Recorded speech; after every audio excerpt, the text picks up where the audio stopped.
Bonjour et bienvenue sur la chaîne Expansion du réel. Dans cette vidéo, nous allons parler du Feng Shui traditionnel chinois, car cette discipline, connue depuis maintenant plusieurs années en Occident, est souvent réduite à des choses un peu simplistes, comme mettre telle ou telle couleur dans la maison par exemple. Donc avec Olivia Roy, experte de cette discipline, nous allons découvrir ce qu'est le Feng Shui classique chinois, et qu'il est bien plus que cela et qu'il peut apporter des changements significatifs dans nos vies. Alors Olivia, déjà merci d'être là. Merci à vous. Est-ce que tu peux nous expliquer en quelques mots les origines du Feng Shui ? Oui, alors le Feng Shui est un art traditionnel chinois 3 fois millénaire, au même titre que l'acupuncture, la médecine traditionnelle chinoise ou les arts martiaux, la pharmacopée chinoise, l'astrologie chinoise.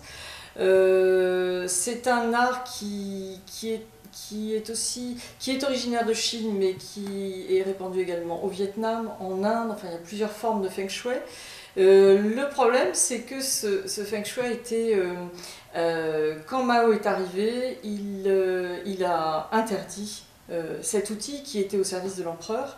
Et du coup, les maîtres Feng Shui ont dû partir en exil, ils ont été chassés ou menacés de mort. Donc ils sont partis à Singapour, à Hong Kong, au Canada, à Taïwan.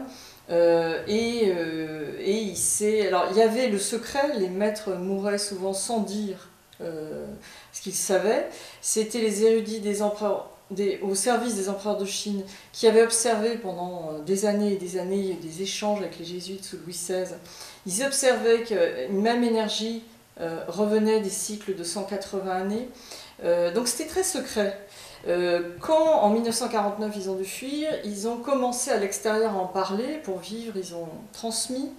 Et puis c'est venu petit à petit, c'est parti de Singapour, le Canada, les États-Unis et par la langue anglaise en Angleterre puis en France.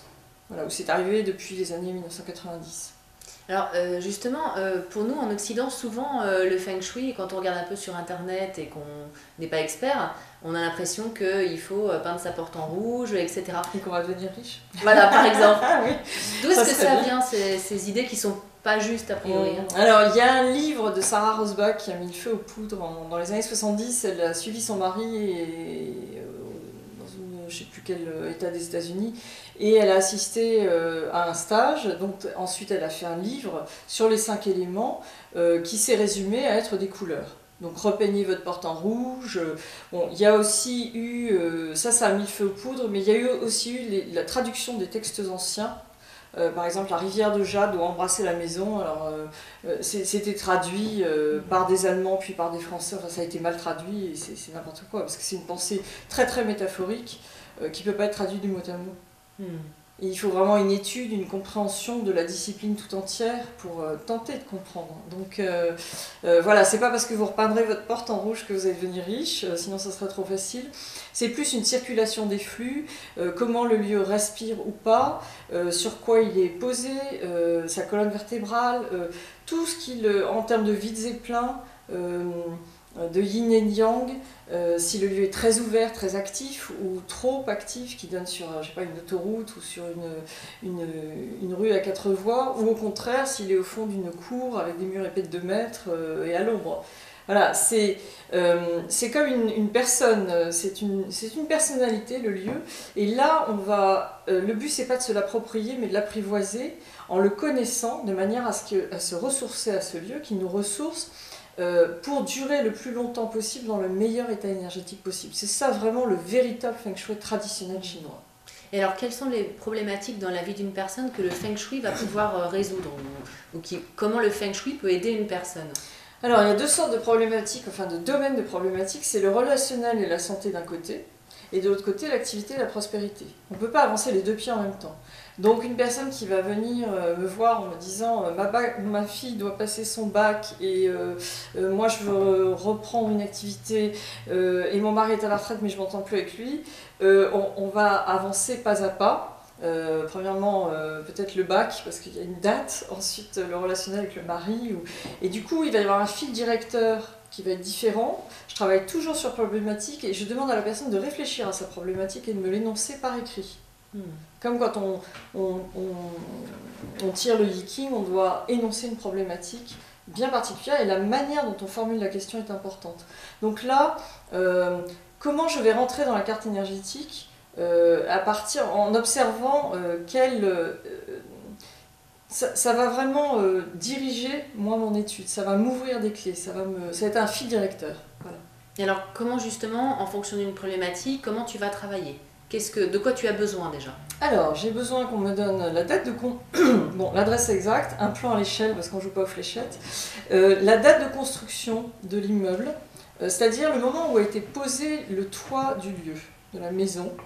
Alors, il y a des fois où c'est problématique et d'autres fois non. Il y a des fois c'est très facile, il y a des fois c'est en charnière d'une période, il y a des fois la personne ne retrouve pas. Mais on arrive à retrouver par les archives départementales, par le notaire, par les impôts. Il y a des pistes de recherche et souvent les gens, il y a un hasard qui arrive et les gens retrouvent la date. Ça nous permet d'avoir la dimension temporelle, c'est-à-dire le céleste, au moment où le ciel encapsule le lieu, l'homme se retrouve entre ciel et terre. Et cette dimension temporelle est vraiment déterminante. Moi, je ne travaille pas sans avoir la date de construction. Si on ne la trouve pas, je ne le fais pas, parce que pour moi, travailler uniquement avec des données spatiales, ça sera enlever 50% de la pertinence de l'étude.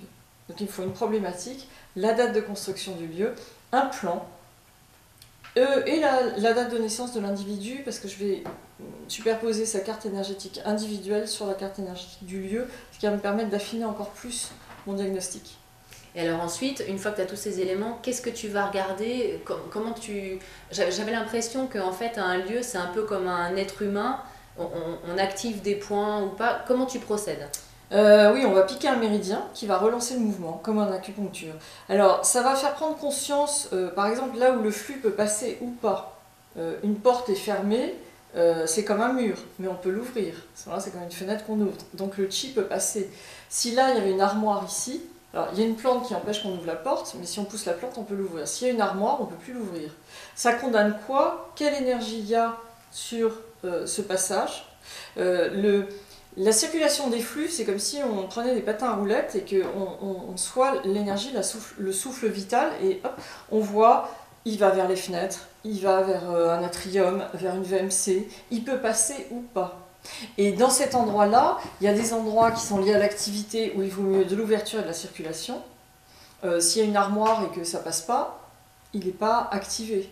Donc la personne n'arrive pas à travailler. Donc toujours en fonction d'une problématique, je voudrais développer une activité, mais depuis que j'ai démarré mon activité, ça ne marche pas.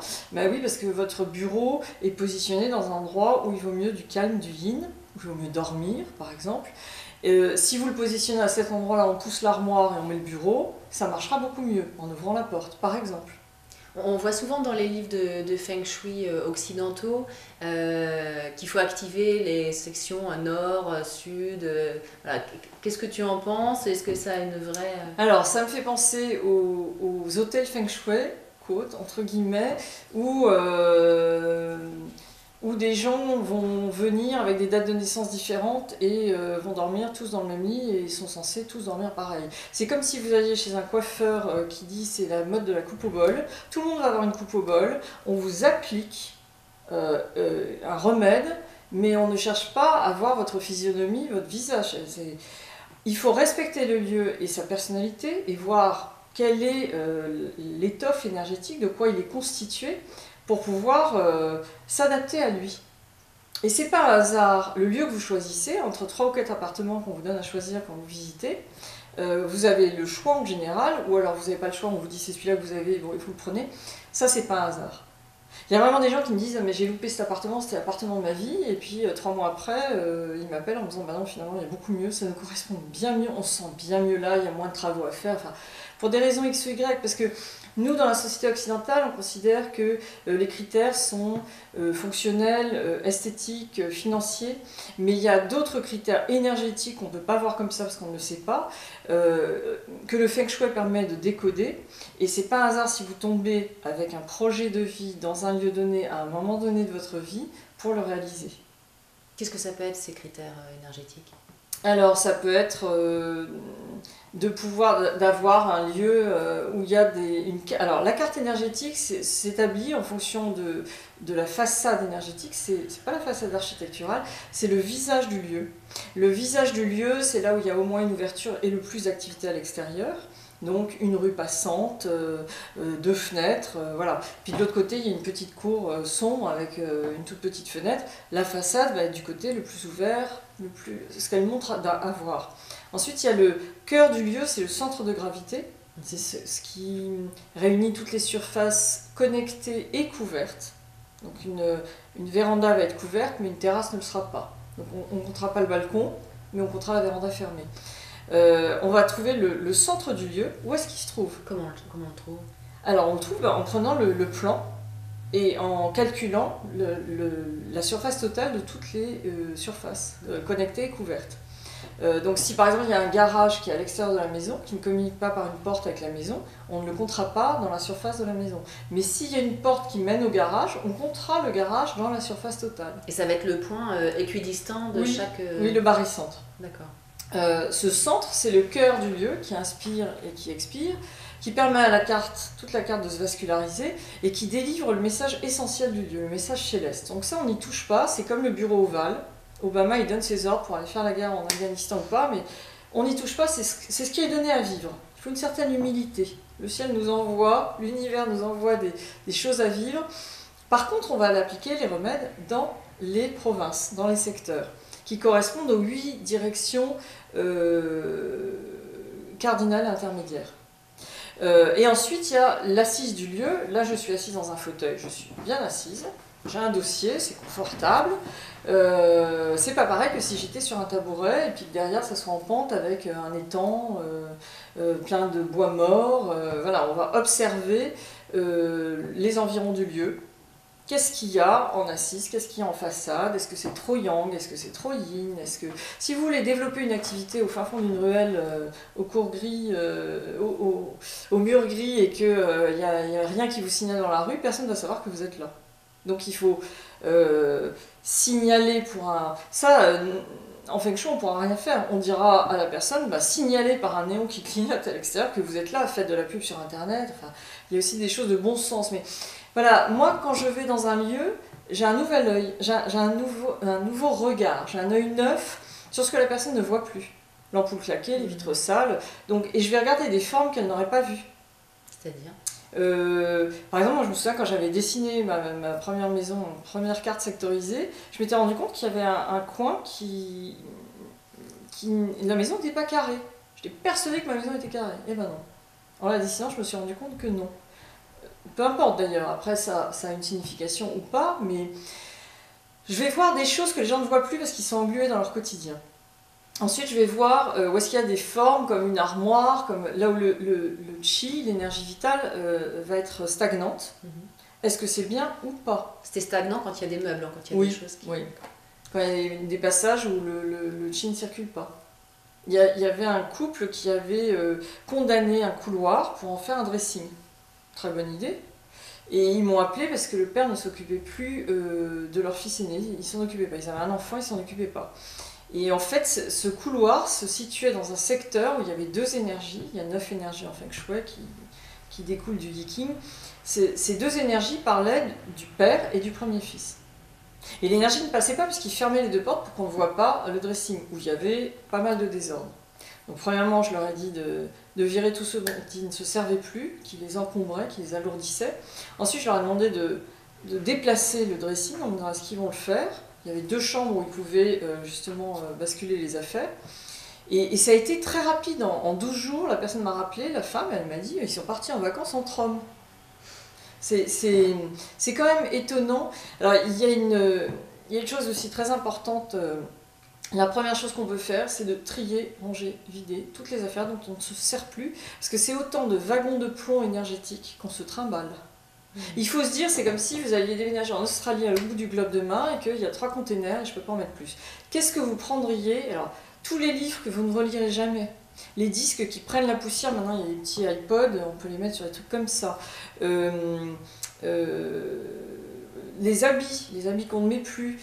Alors il y a Marie Kondo qui est une japonaise et puis Dominique Laureau, je crois, qui ont écrit des livres qui donnent des indications et vous mettez vos cintres dans ce sens-là au lieu de les mettre comme ça sur la tringle, vous les mettez dans l'autre sens. Donc à chaque fois que vous prenez un vêtement, vous remettez le cintre dans le bon sens. Bah, très vite vous allez vous rendre compte des vêtements que vous ne mettez plus. Et hop, ça part. Ça va servir à quelqu'un d'autre quand on aura besoin. Vous les vendez, vous les donnez. Mais alors ça, c'est pas une circulation du chi, ça. Ça empêche que le chi circule. D'avoir des anciennes... Oui. Il y a des gens qui ont des collections, qui gardent des objets, qui prennent leur café tous les matins dans un mug que leur a offert leur ancienne belle-mère, qu'ils ne peuvent pas voir. Et donc ils ont eu un divorce fracassant. Des objets... qui ne vous font pas plaisir à regarder, qui viennent de personnes avec qui vous avez eu des embrouilles, ou qui ne vous servent pas, qui ne sont pas utiles, ou qui sont cassés, mais à ce moment-là, réparez-les. Il faut à la limite que tous ceux dans l'environnement dans lequel on baigne soient agréables, et soient simples, soient fluides, permettent au chi de circuler. Déjà. Et comment sur une carte on peut déterminer, est-ce qu'on peut, rien que nous, sans avoir forcément d'outils, quels sont les secteurs qui correspondent à quel domaine? Est-ce que c'est facile à déterminer ou c'est vraiment des calculs Alors, c'est des calculs, c'est complexe. En même temps, vous, quand vous allez dans un lieu, si vous êtes sur une table où vous avez plein d'idées qui viennent, vous allez le sentir si vous sentez bien. Il y a des lieux, des maisons où on dort mieux que dans d'autres, où on se sent mieux. Il y a des appartements qu'on visite où on se dit ah là j'ai le coup de foudre, c'est que vous avez quelque chose à y vivre, pour le meilleur et pour le pire. Mais quand même, en règle générale, il y a des lieux où on se sent mieux que dans d'autres.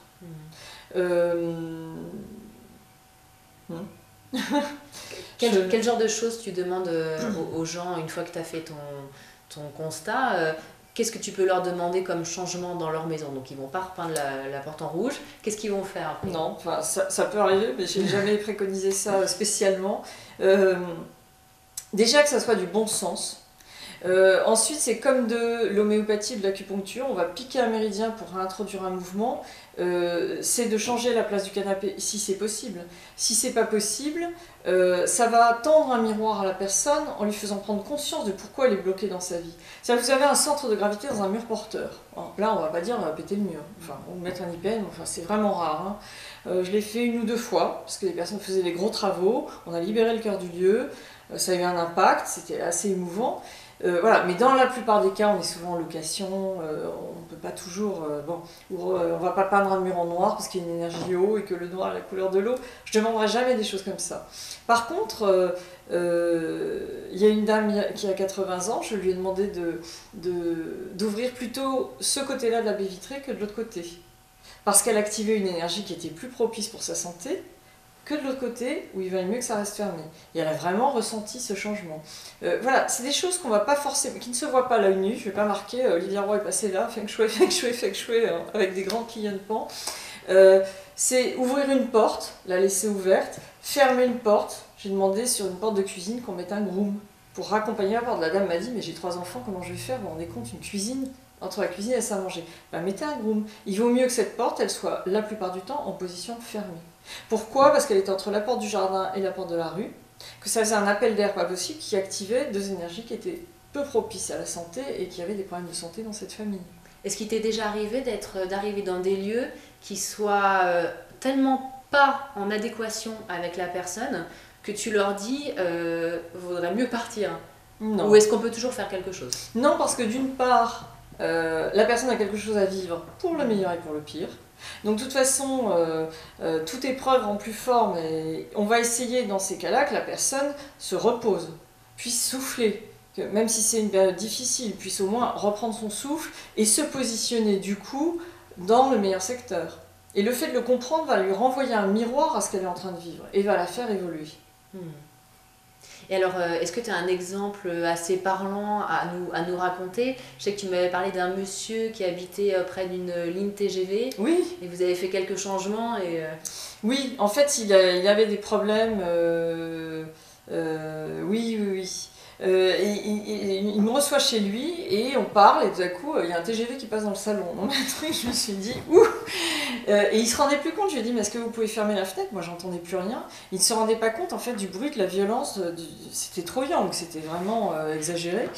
Et il n'arrivait pas à se positionner dans sa vie. Il me disait je me sens pas bien dans cet appartement. Il avait des problèmes de relationnel avec les femmes. Enfin, donc je lui ai dit la première des choses, j'ai identifié. Il y avait un Bon, j'ai posé la carte et j'ai vu l'endroit qui allait le ressourcer énergétiquement. Donc je lui ai demandé de rester dans ce secteur-là un week-end chez lui, de remplir son frigo, de rester chez lui, de bouquiner.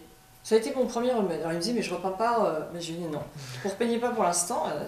Mais j'ai acheté la peinture. Non, vous vous positionnez là dans votre fauteuil et vous restez chez vous. Déjà, c'est de... Alors il a dû rechercher sa date de construction. Il n'avait pas le temps, mais il a pris le temps, il est allé aux archives. Il s'est rendu compte que dans cet immeuble, il y avait une ébénisterie à l'époque, parce que c'est un vieil immeuble. Comme par hasard, il avait des projets avec le bois, de sculpter du bois, etc. Mais bon, il travaillait dans une banque, c'était pas vraiment ça. Mais ça l'a ému. Il y a eu un lien qui s'est fait entre la personne et son lieu. C'était pas un hasard qu'il soit là, mais il l'ignorait, donc le lieu ne lui donnait rien en retour. Déjà, il a pris... Alors, après, il a commencé à décorer son lieu. Il s'est installé, ça lui plaisait. Et il y avait un énorme chauffage qui était complètement rouillé, qui ne marchait plus, qui était dans un secteur défavorable. Ça, je lui ai dit de l'enlever. Et il a essayé avec plusieurs copains, il n'y arrivait pas, le propriétaire ne voulait pas l'enlever. Finalement, il a fait venir des déménageurs qui l'ont enlevé. Et là, il me rappelle, il me dit c'est incroyable, j'ai un ami qui divorce, il va me passer son appartement. Est-ce que cet appartement est bon? Je ne sais pas, mais ça serait l'appartement idéal pour moi, au niveau prix, au niveau truc. Je lui ai dit prenez-le. Oui, mais je lui dis, ben, non, on mettra des remèdes après. Et avant de raccrocher, je lui dis, où est-ce qu'il est situé ce nouvel appartement? Et il me dit, alors je ne sais plus, rue Montcalm ou rue du Repos. Et je lui dis, prenez-le. Il me dit, pourquoi? Je lui dis, prenez-le, vous serez loin des TGV. Enfin bon, il s'est installé dans cet appartement, on a fait la nouvelle carte qui était la même que l'ancienne. Il n'avait pas dépassé ce qu'il avait à travailler. N'empêche que là, il était beaucoup plus ancré, beaucoup plus posé et au calme pour pouvoir se repositionner. Et là, dans le nouvel appartement, on a fait les flux, les vides et les pleins, etc. etc. Et en fait, il m'a rappelé plusieurs mois après en me disant, ça y est, je suis super bien dans ma vie, j'ai beaucoup minci, j'ai rencontré une femme, enfin, je suis bien dans ma vie, ce qui était le but. Il avait un problème global. Oui. Et en fait, tout s'est posé quand lui-même a pu se poser dans son appartement. Et là, on a pu régler, il y avait des choses de l'enfance, ça renvoyait à des choses qu'il avait à travailler, effectivement. Donc les lieux, en fait, sont en résonance énergétique avec nous, on les choisit jamais par hasard. Complètement, totalement. Alors ça, oui. Oui, ça, moi j'en suis intimement persuadée. D'accord. Si on veut avoir des cours, pour apprendre tout ça, le feng shui, le vrai feng shui, le véritable feng shui chinois. Oui. Alors, tu donnes des cours. Oui, ça démarre chaque automne en octobre en général, septembre-octobre. Il y a 4 modules sur 4 week-ends avec 2 mois de distance pour que les personnes puissent faire des exercices et comprendre et engrammer toutes ces notions de Tao, de Yin, de Yang, de 5 éléments, de circulation des flux, de vide et de plein. Qu'est-ce que c'est les vides et les pleins? Les vides et les pleins, eh bien, un appartement, là, c'est pas plein d'étagères. Un mur plein d'étagères, de bouquins, une grosse armoire, ça forme un plein. Quand il y a trop du plein, il y a trop de yang, il y a trop d'activités, il y a trop d'objets, on ne peut plus se poser, on ne peut plus se reposer, on ne peut plus réfléchir. Et à l'inverse, il faut... Et à l'inverse, quelqu'un qui est trop dans quelque chose d'épuré, de vide, il n'y a pas assez d'activité, donc ça ne bouge pas. Il faut toujours un équilibre, toujours trouver le milieu. Donc ces cours, il y a un forum internet où on discute de questions, il y a des supervisions ensuite pour que les gens puissent s'entraîner une fois qu'ils ont eu la formation. Voilà. Puis je donne aussi des initiations, des stages découvertes. Là il y en a un, je crois, la main du cœur, où je donne mes cours en octobre, pour que les personnes, sans non plus faire tout le cursus pour en faire leur métier, puissent apporter leur carte et poser leur carte énergétique et qu'on en discute et s'initier. Voilà. Pour eux-mêmes en fait, Oui, pas forcément oui, pour oui. ensuite Ou par pratiquer. curiosité pour la discipline. Après, s'ils veulent aller plus loin, il y a des personnes qui font le stage d'initiation et qui ensuite reviennent vers moi en me disant bah, finalement je veux m'inscrire parce que je veux vraiment faire mon métier. Mais c'est quand même complexe, ça demande de rentrer dans la pensée chinoise où plus rien n'est noir ou blanc, mais tout est yin ou yang, donc c'est très subtil. Puis à ce moment-là, on vient à s'intéresser à la diététique chinoise, à comment on mange, au qigong, au tai chi. C'est un positionnement, c'est une forme de pensée différente, ça change toute la vie. Donc il faut être prêt à beaucoup travailler parce qu'il faut beaucoup de pratique. Plus on pratique, meilleur on est, plus on est sur le terrain, plus on expérimente, plus mieux on comprend. Et après ça devient une deuxième langue où en fait on prend son envol et puis oui, on se connecte au lieu, on se connecte à la personne et on comprend complètement sa problématique parce qu'on a intégré toutes ces données. Voilà. C'est plus du chinois, c'est une manière d'être. Donc on peut retrouver toutes ces informations sur ton site. Oui, www.lieudeprédilection.com. Il y a des différentes rubriques sur le feng shui, les formations, les stages d'initiation, l'astrologie chinoise, etc. Parfait, bah merci beaucoup Olivia pour Merci toutes à ces toi. informations. Et merci à vous et n'hésitez pas à vous abonner à notre chaîne si ça vous a plu. À bientôt.